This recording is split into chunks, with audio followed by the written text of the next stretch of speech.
حديث يحكم صحابي حديث أبو عبد الرحمن عبد الله ابن مسعود ابن غافل ابن حبيب عبد الله ابن مسعود ابن غافل ابن حبيب الهذلي ابن أم عبد رضي الله تعالى وأرضاه من كبار الصحابة أحد القدامى يعني از کلانترین صحابه ها یکی از قدام ما یعنی بر وقت یعنی وقتی مکه اسلام آوردگی بیعت اسلام آوردگی صحابی جلیل بود و فضائلش يعني فضل هایش مناقبش جمع كثير جدا بسیار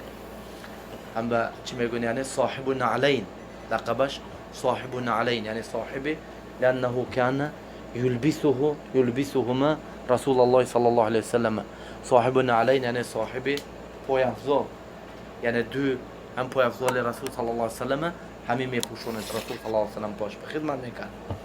و صاحب رسول صلى الله عليه و آله و سلم بود حتی وقتی که ابو موسی اشعری رضی الله تعالی عنه از یمن میبیاید من میگوت ابن مسعود فکر کردم که این یکی از آل بیت رسول صلی الله علیه و سلم از بسیار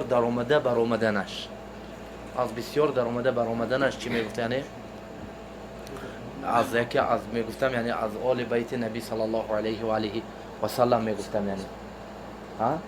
یکی از علماها فقها مثلا نه فقها یکی چی از عبادله میگیم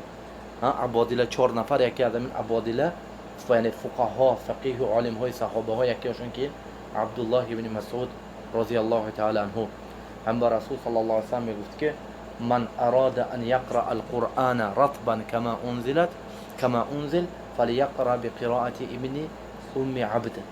یعنی اگر کسی که قرآن خیلی که نازل شده باید همین خیلی خواندنی باشد پس به قرائتی که خواند میگفت به قرائت عبدالله ابن مسعود رضی الله تعالی و ارضاه خواند میگفت یعنی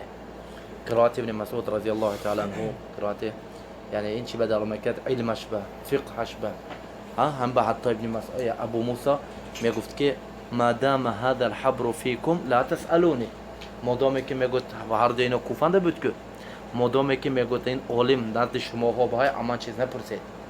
یعنی این چی میکرد یعنی فضلش اعتراف میکرد عبدالله ابن مسعود رضی الله تعالی و ارضاه و عبدالله ابن مسعود سال 32 و یا 33 وفات کرد 32 و یا 33 وفات میکند رضی الله تعالی و ارضاه